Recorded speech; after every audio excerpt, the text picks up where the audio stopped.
Mirë se vini në kanalin ton, mos harroni të bëni subscribe dhe të klikoni si përzdiles për të marrë njoftimet më të reja. Faleminderit!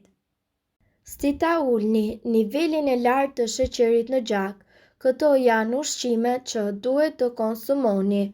Kur dikush vuan nga diabeti, organizmi i tij nuk prodhon mjaftueshëm insulin ose nuk mund ta përdorë atë siç duhet. Ky problem shkakton akumulimin e tepërt të glukozës në gjak. Kjo gjë pasohet me një sër simptomash siç janë ndrobitja fizike apo sëmundjet e zemrës.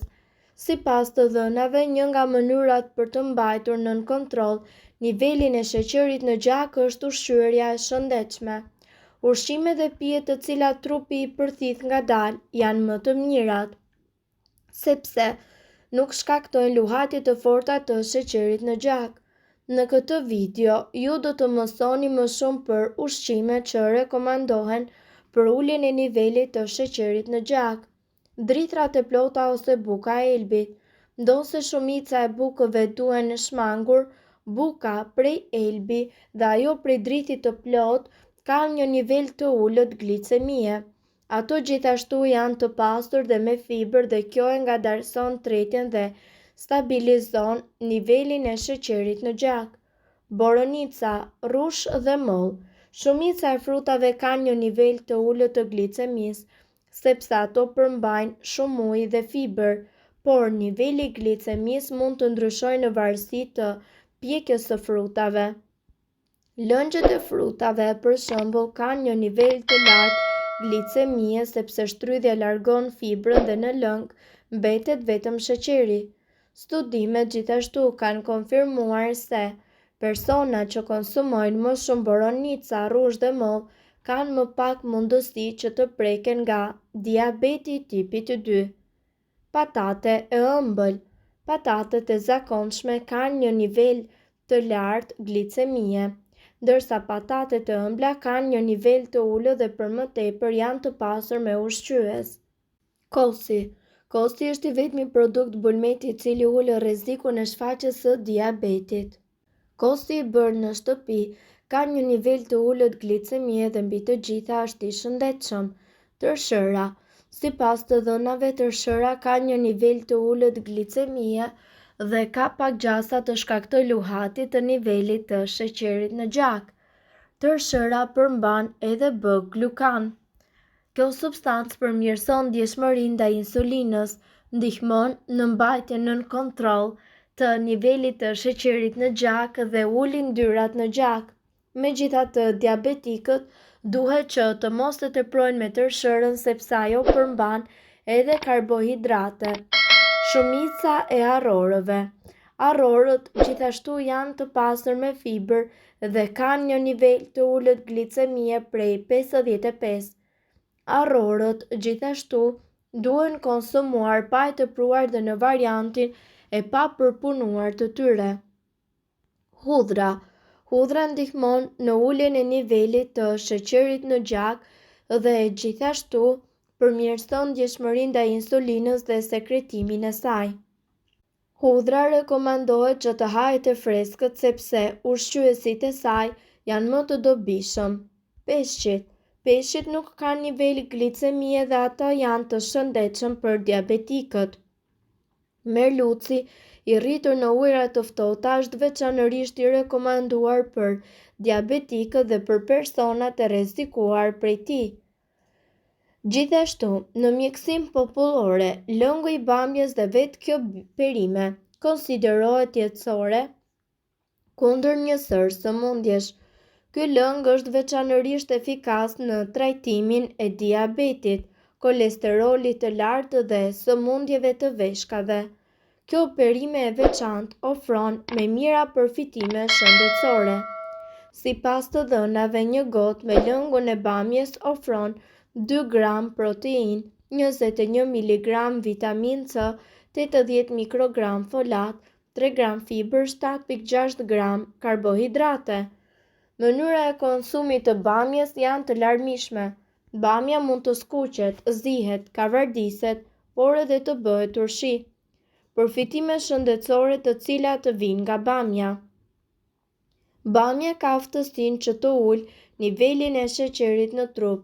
Bamja ul nivelin e glukozës që, nëpërmjet ushqimit, ndikon edhe në shëndetin e sistemit tretës. Fibra e cila gjendet tek bamja ndihmon në lëvizjen e zorrëve dhe parandalon fryrjet, konstipacionin, por edhe diarren. Bamja ndihmon në zbutjen e simptomave të astmës dhe gjithashtu fuqizon sistemin tuaj imunitar me vitaminë C dhe antioksidant. Bamja është shumë e dobishme në parandalimin e sëmundjeve të veshkave. Nga ana tjetër, këtu ne do t'ju rekomandojmë përdorimin e ujit të bamjeve, si edhe recetën si ta përgatisni. Përbërësit janë 4 bamje të freskëta të lara dhe 1 filxhan çaj me ujë. Përgatitja: hiqeni majën dhe bishtin e bamjeve, pastrojeni me kujdes dhe vendoseni ato në një enë me ujë. Mbajini bamjet në ujë për gjithë natën. Shumica e ushqyesve të bamjes të cilët gjenden tek lëkura dhe farat do të përthithen nga uji. Lëngun pijeni në mëngjes me stomakun bosh pothuajse 30 minuta përpara se të hani vaktin e parë të ditës. Pijeni këtë lëng çdo ditë për një javë dhe do të vini re përmirësimet në shëndetin tuaj. Përgatiteni çdo darkë në mënyrë që të merrni të gjitha vlerat, këtë kur përsëriteni një herë në muaj. Si duhet të përdorni karrotën kundër diabetit? Karrotat janë të njohura për vlerat e tyre në shëndet, duke filluar që nga trajtimi i diabetit dhe konkretisht, këtu ju do të mësoni se si ajo funksionon. Në lidhje me diabetin, ato përmbajnë karoten, vitamina A, antioksidant, fibra dhe një sër nutrientësh. Një karrotë mesatare përmban vetëm 4 gram karbohidrate të tretshme dhe shumë pak sheqerna.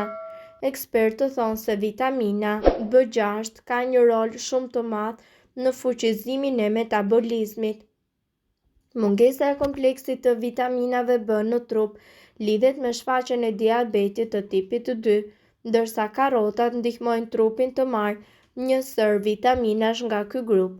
Vitamina A nga ana tjetër është gjithashtu e rëndësishme për kontrollin e sheqerit në gjak dhe duke balancuar atë për njerëzit të cilët vuajnë nga diabeti. Fibra është gjithashtu e rëndësishme për të ulur dhe parandaluar diabetin e tipit 2. Receta e duhur që juve do t'ju duhet për diabetin. Të konsumosh pije të ëmbla kur jeni me diabet duket si diçka e vështirë, por jo kjo që ne do t'ju sugjerojmë në këtë video, pasi është një pije e sigurt. Përbërësit që juve do t'ju duhet janë 800 gram karrota, 200 gram mollë të kuqe, 200 gram mollë jeshile, 20 ml lëng limoni dhe 20 gram xhinxher. Përgatitja: prisni të gjitha në copëza të vogla dhe shtrydhini. Më pas ruajini ato të mbyllur në frigorifer ose ju mundet që ta konsumoni menjëherë.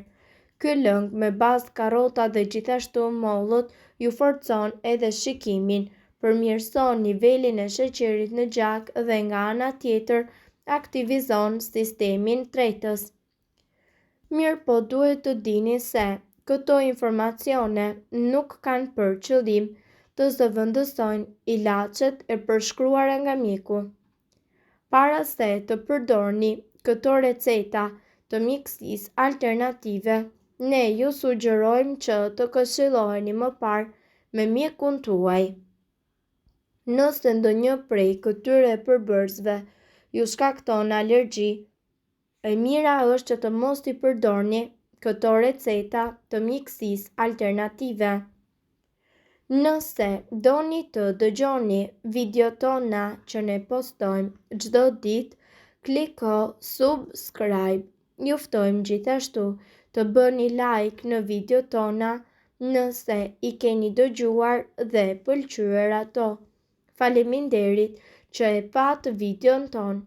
Shpërndajeni këtë video në profilin tuaj në mënyrë që të informohen edhe shokët tuaj. Faleminderit.